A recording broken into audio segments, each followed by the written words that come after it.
Hare Krishna. Very mystically, very interestingly, Jagannath appeared in San Francisco. That was Srila Prabhupada's second ISKCON temple.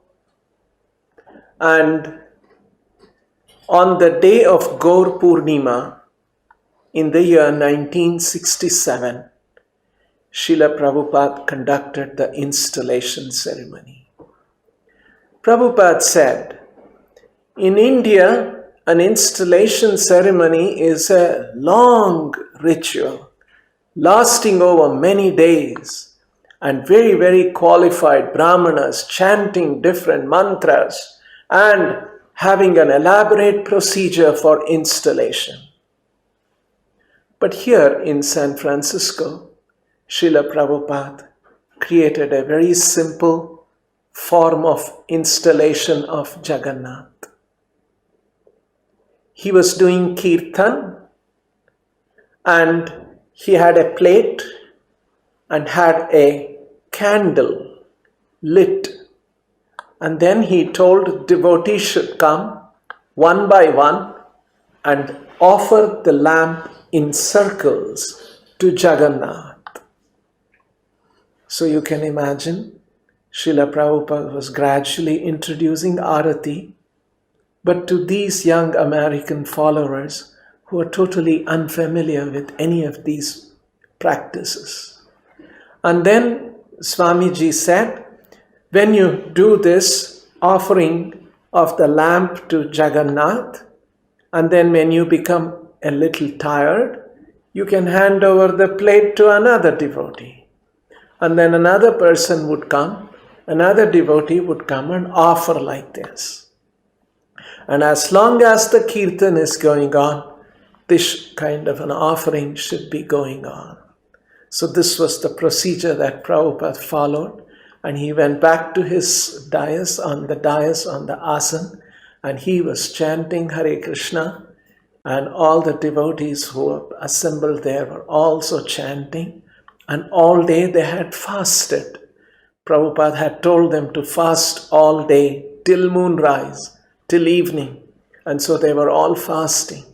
And then they would all come one after another, offer the arati to Jagannath. And then after about 45 minutes or so of kirtan and offering lamp to Jagannath, then Prabhupada said, now you must feel the heat of the flame and touch it to your head. So he was gradually telling them how an arati should be respected. And then one devotee should go around to everyone so that everyone can feel the heat of the flame and touch their head. So one devotee followed that. Prabhupada demonstrated that, and another devotee went round. And then Prabhupada also spoke for a while, and then there was a feast.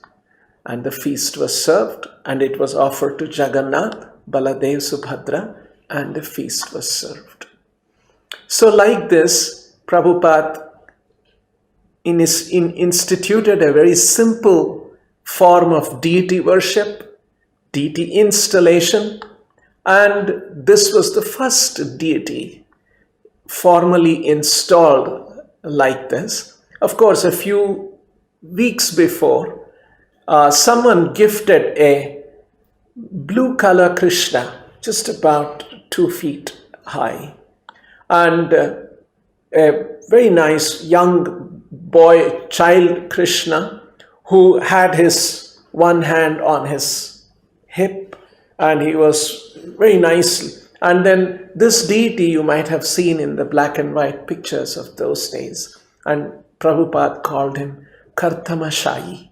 And so this deity was also on the altar, and up on the redwood pillars and the altar Shamsundar had made, and the deities were up there at a considerable height.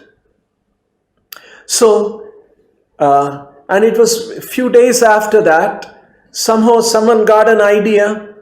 They were going and doing the kirtan every now and then, and especially on Sundays, and in a nearby Golden Gate Park, in a place called Hippie Hill, where a large number of people would gather.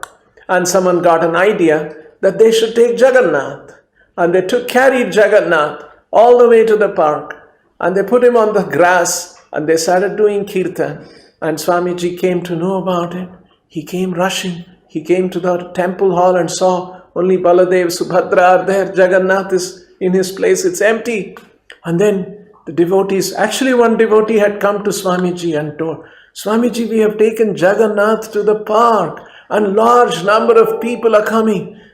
Swamiji was shocked. He came down from his apartment and he saw the temple hall. The altar was without Jagannath. And he also rushed to the park and he saw the devotees were there chanting, singing, dancing.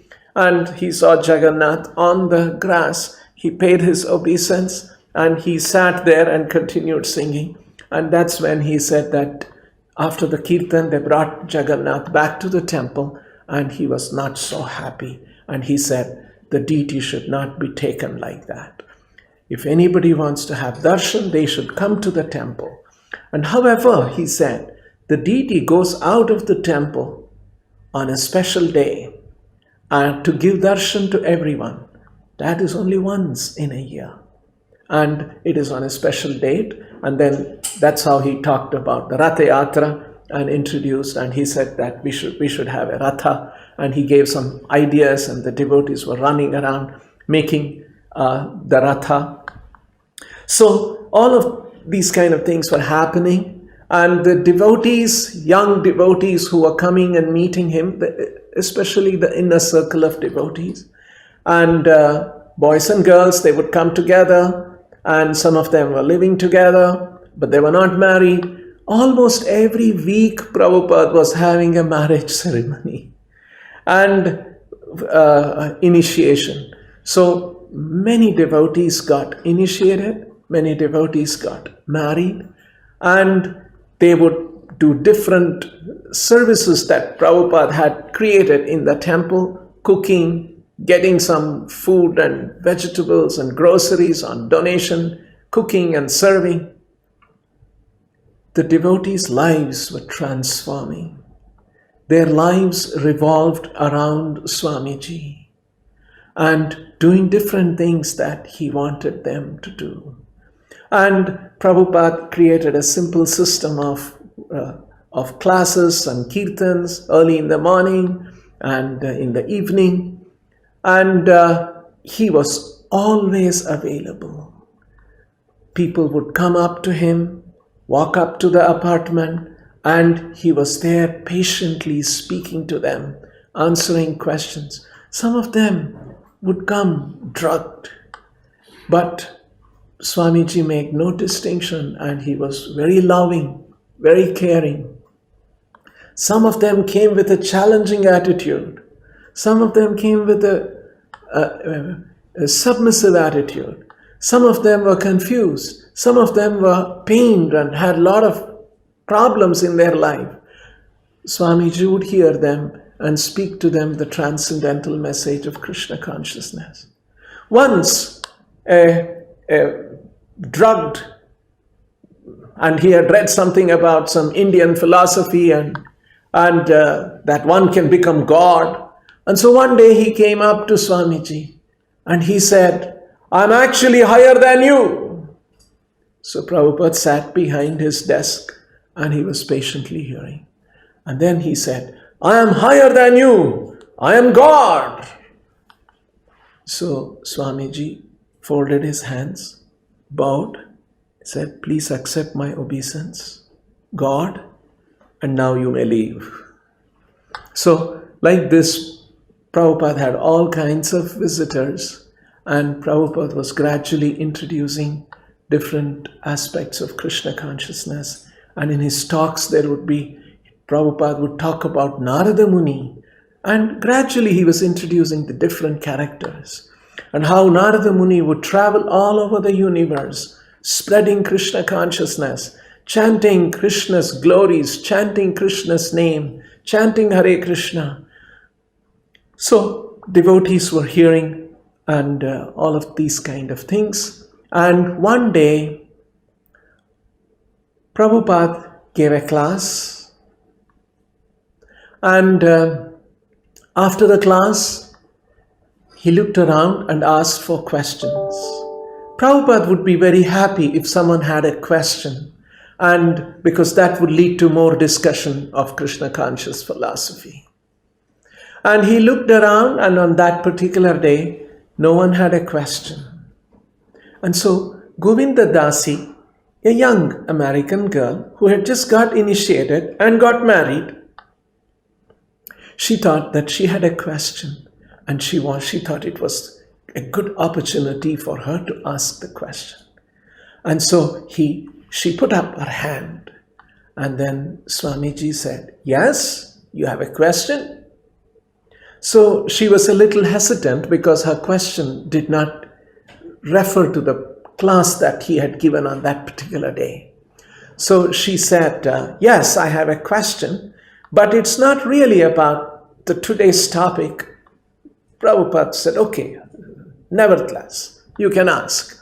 And then she said, "Swamiji, you said that Chaitanya, he used to call out, cry for Krishna and jumped into a river. Can you please tell us a little more about that?" And Prabhupada was very pleased. He said, "Very good question." And then he began to explain. Chaitanya Mahaprabhu, who had come in the mood of Radharani, and his mood was, "Where is Krishna? When will I see Krishna?" And then Prabhupada explained that this is the mood of Chaitanya Mahaprabhu. This is the mood of in the parampara of Chaitanya Mahaprabhu that he taught. That we are all always feeling separation from Krishna. Krishna is so great. Krishna is so wonderful. But I am such a sinful person. I am so fallen and I am so unqualified. I can't see Krishna. When will I see Krishna? So this kind of a feeling of separation and wanting to see Krishna and feeling like this, unqualified perpetually. And this enriches your Krishna consciousness. Prabhupada kept explaining. Not that, now I have seen Krishna, over, my business is over, finished. No, not like that. When will I see Krishna? When I am so fallen. So that was the mood of Chaitanya Mahaprabhu, and looking for Krishna here, there. He was mad. And when he saw the ocean, he mistook the ocean to be Yamuna river, where Krishna would perform his pastimes. So calling out Krishna, "Where are you, Krishna? Krishna!" And he jumped into the ocean. So he narrated that Leela. And then Prabhupada said, his followers, the next generation of his followers were the 6 Goswamis. Rupa Goswami, Sanatan Goswami. So slowly like this, Prabhupada is introducing all of the different important personalities in our Sampradaya. Rupa and Sanatana, they were also like that. And they wrote many books extensively discussing the philosophy. And then they talked about, and in their advanced stage, they were also feeling that kind of an intense separation. And then Prabhupada said, there's a very nice song about them. And he began to sing. He Radhe Vraja Devi Kachalalite He Nandasu no Kutaha. This is how the Goswamis were, what were they doing? They were going all around. He Radhe Vraja Devi Ke. Where are you? Kutaha, where are you? Lalite, Lalita, another associate of Radharani. Nandasuna Kutaha. Nandasuna means Nanda's son of Nanda Maharaj. Where are you? Shri Govardhana Kalpa Padapa Tale. So they were searching for Krishna in the Govardhana hills. And is Krishna there? Kalpa Padapatale, under the trees in Govardhan. Kalindi Vane Kutaha, in the forest on the banks of Kalindi, Yamuna. Where is Krishna? This was the feeling that they were having. Goshantaviti Sarvato Vrajapure Kedhair Mahavihvalo. So Goshantaviti, Kutaha, where is Krishna? They were loudly Goshantaviti, they were calling out. And Kedhair, and they were feeling intense separation. Mahavihvalo, and they were feeling such, their minds were so agitated and feeling separation from Krishna. They were calling out, they were searching for Krishna. This was the mood of the Goswamis also, following in the footsteps of Chaitanya Mahaprabhu. So Swamiji was describing how even the Goswamis, Rupa and Sanatana, they were feeling such intense separation, looking for Krishna, calling out, Krishna, where are you? Where is Krishna? Where is Krishna? And while Swamiji was describing this, he closed his eyes. And there was a long silence for about 1.5 minutes. All the devotees were still and they were looking at Swamiji. And there was a certain devotional intensity in the room. Everybody froze in their seats. And Swamiji uttered a short and his eyes were closed.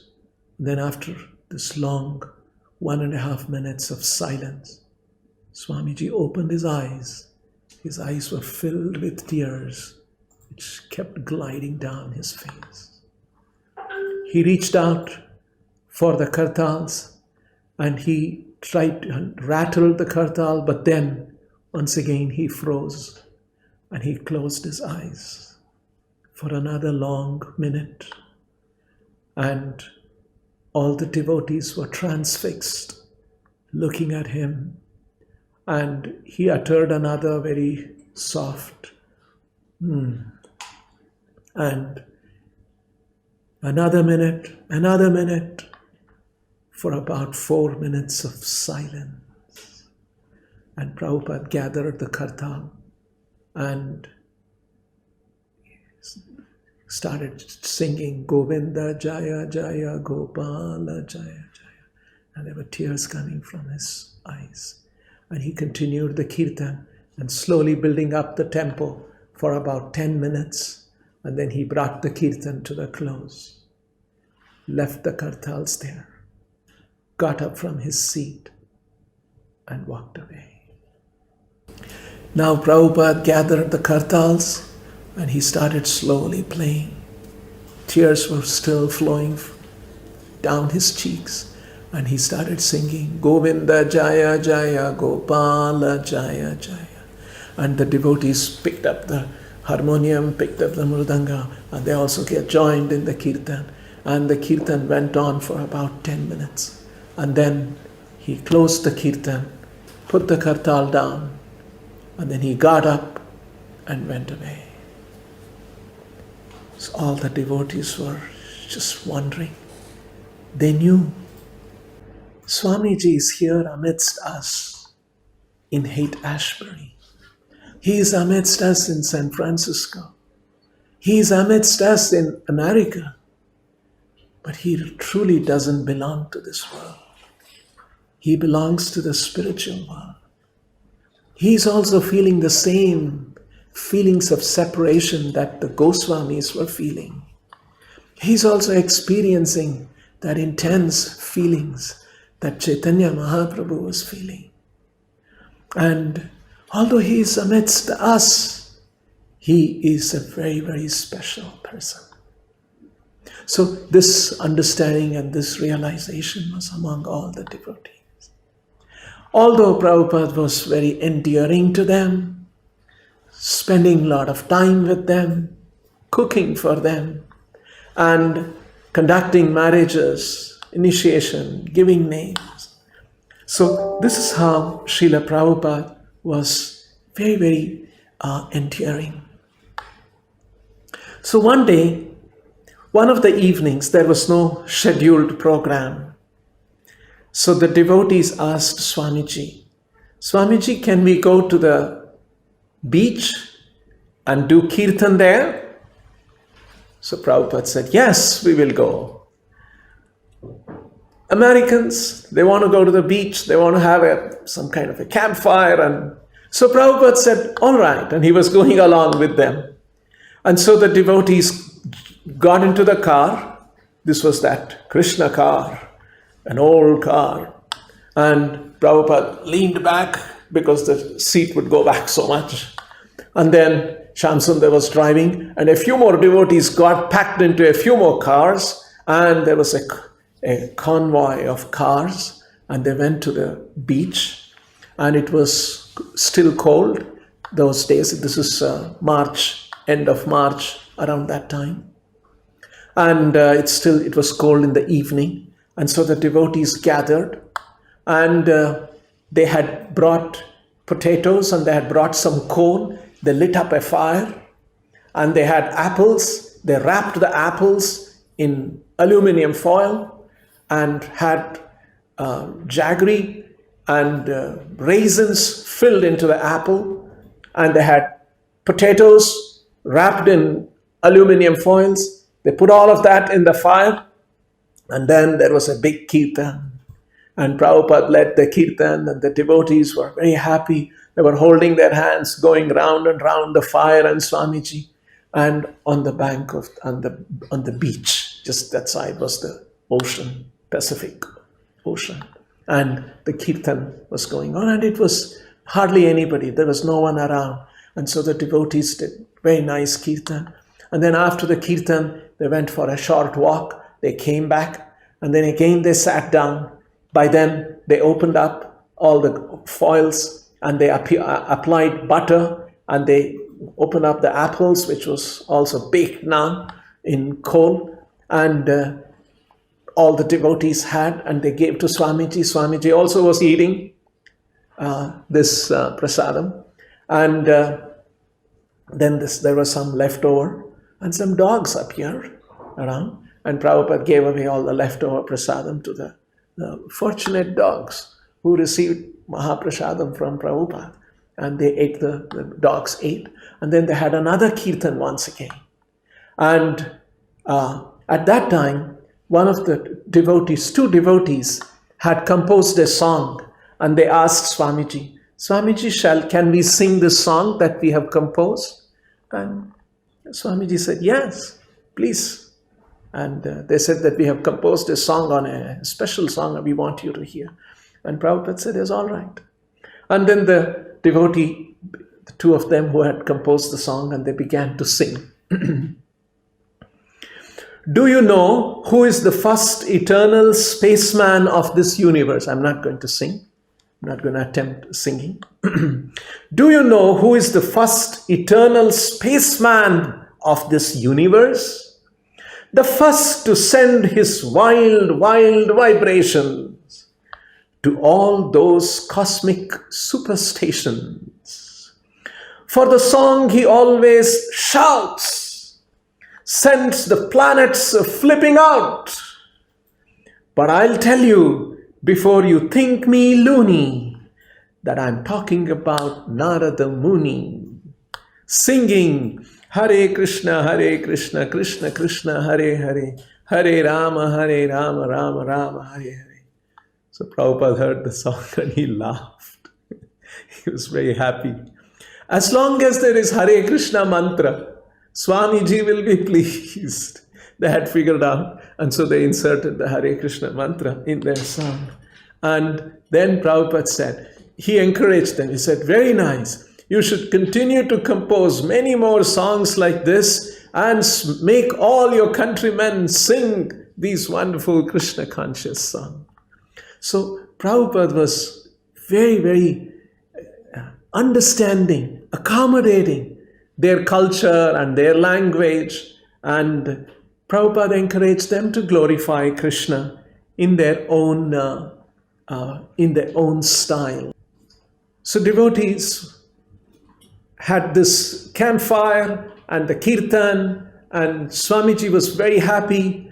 And then, as it became dark, the kirtan ended, and as the kirtan ended, Swamiji was leading the kirtan. He brought the kirtan to a close, and then he said, Om Jayom Vishnupad Paramahamsa. He chanted the Premadvani prayers.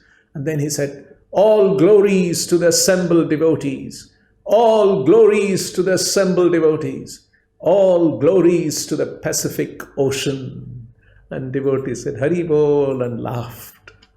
So Prabhupada was light-hearted, endearing, accommodating these young American devotees and their practices in their country, and having kirtan in the midst of all of this. Actually, it is said in Chaitanya Charitamrita, every place that Chaitanya Mahaprabhu visited, even if it was for just a day or for a night, or even if it was for a few minutes, that place is a holy place. Wherever the Lord and His pure devotees visit is a holy place. In fact, Srila Prabhupada has blessed and sanctified many, many places all over the world. And it's a wonderful opportunity for devotees to visit all these places on a world tour. Visit these places, visit the park, visit the temples that Prabhupada had started, and read and remember these pastimes of pure devotee. Have kirtan and have a wonderful worldwide, round the world pilgrimage someday. And hope we will arrange this from our temple and take hundreds of devotees all over the world. There were many things happening in Haight-Ashbury and places around Haight-Ashbury, San Francisco, especially among the counterculture, young American boys and girls. So there was one person, his name was Louis, and he was a folk singer, and he was also strongly influenced by these hippie culture. And outside of San Francisco, nearly 60 miles north of San Francisco, he had a farm. Americans call it ranch. And he had called it Morning Star Ranch. And it was a 30-acre ranch. And it was open to all hippies who wanted to take a break from the cities. And it was in the midst of redwood forests, very tall trees. Redwood trees are very tall, 200 feet high, big girth. And in fact, they have carved out the girth, and a car can pass in and out. So, because the tree was in the middle of the road. So that kind of a very, very tall trees, redwood trees. In that forest, he had created this commune, and he called it an experimental hippie commune. And he was encouraging anyone can come and live in my commune, to live in harmony with nature. You must grow vegetables, potatoes. You must grow your own food as much as possible. And it is open to everyone as an act of love and peace. And clothes was optional in the commune. So you understand. And these people freely shared everything, including drugs and sex. So, and they worshipped sun, and they all held hands and sang and looking at the sun. So these kind of young Americans who were looking for some spirituality but were misguided. So the founder and the owner of this ranch invited Swami to come and perform kirtan. So it was an unusual situation. Swamiji getting an invitation to this kind of a commune. And there were about 60 people, he said, who were all looking for spirituality. And so Swami should come and tell them about chanting and introduce them to spirituality. Prabhupada was very revolutionary. He was not conservative. A sannyasi with a long traditional history of Chaitanya Mahaprabhu and several other Vaishnava acharyas. But wherever there is somebody looking for spirituality, Swamiji was ready to go.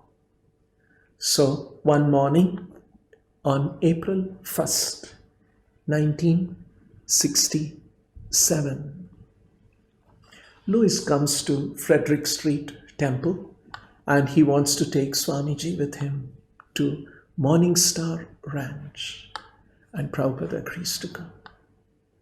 And a few more devotees jump into another car, a few other cars, and all of them head to Morning Star Ranch.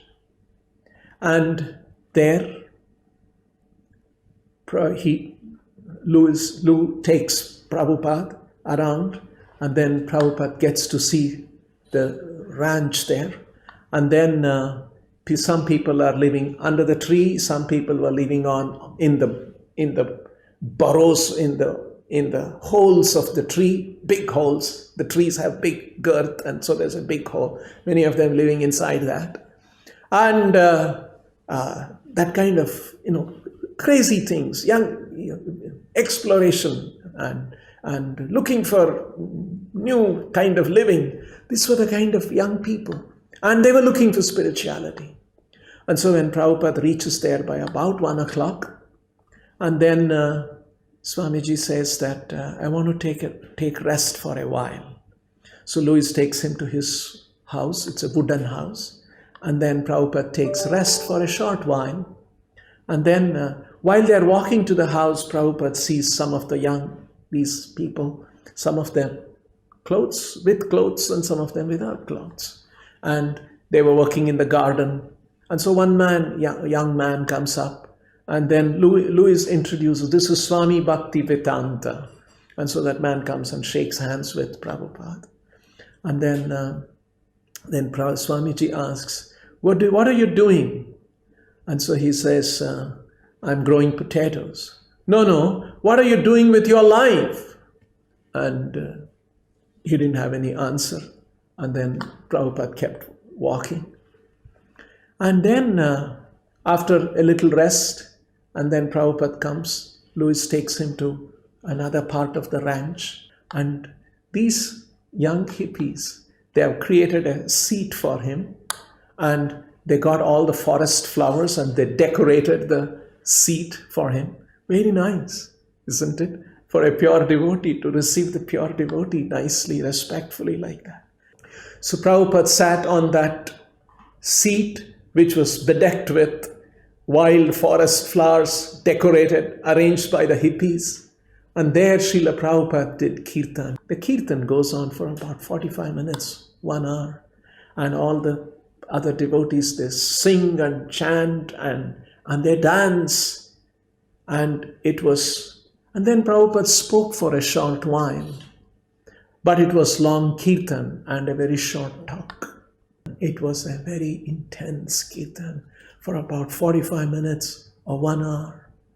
And at that time when Prabhupada was doing the kirtan, they were all singing. Some of them were sitting, but many of them were singing and dancing with the devotees. Some of them were clothed and some of them were not. And The kirtan went on, and then he spoke for a short while. He didn't speak very long.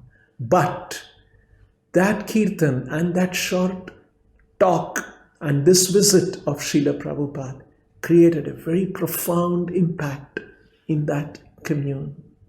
They were all, many of them, were very, very sincere seekers. And that's how many devotees came out of that commune. And that kirtan and that short talk by Srila Prabhupada made such an impact on the people around there. And by evening, Prabhupada was leaving. Just as he was about to leave, one of those who had heard Prabhupada's talk and participated in the kirtan, he wore dress and he also jumped into one of the cars to come back to the San Francisco temple. And after Prabhupada left, that one visit to Morning Star Ranch had such a profound impact. Chanting Hare Krishna became one of the practices in that ranch among them. Every day, every now and then, they would always gather together, sing and dance. And in fact, after Prabhupada's visit, many devotees joined from the ranch. They would all come and show up in the Frederick Street Temple in San Francisco. In fact, some of the devotees who came from that ranch later on became stalwart devotees and big leaders of ISKCON. Tamal Krishna, Vishnu Jana, Revati Nandana, Madhudvisha, Gaurahari, Devananda, and few more. Just that one visit of Swamiji to that ranch brought so many of them who were actually genuinely looking for spiritual life, not knowing where to go, what to do, and they all took to Krishna consciousness very seriously. And the devotees in San Francisco wanted Swamiji to be with them because their lives had transformed. It was revolving around Swamiji, doing different things that he wants them to do. But Swamiji was getting calls from the devotees in New York that he should come back. It was almost 2.5 months since he came here. And on April 9th, the most dreaded day for the devotees of San Francisco, Swamiji decided to go to New York. So there was a car waiting for him.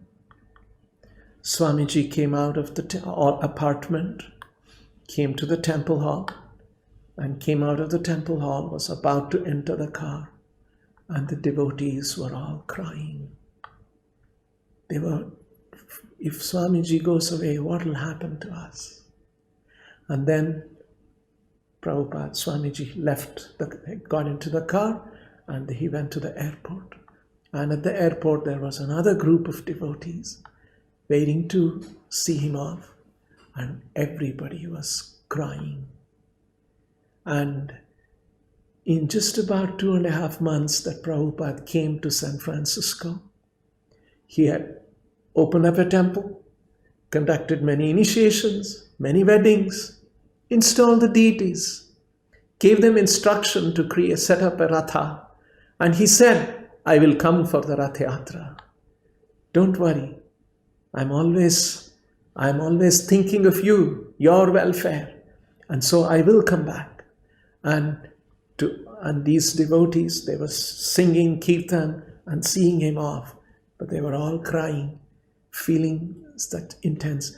Just see how wonderful impression that Srila Prabhupada created and how he brought out devotion in the hearts of these people.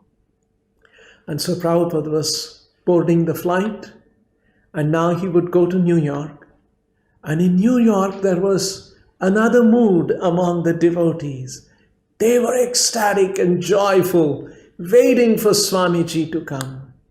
So Swamiji left the small group of San Francisco devotees who were crying to join in a few hours the small group of devotees in New York who were joyous and ecstatic to have him back.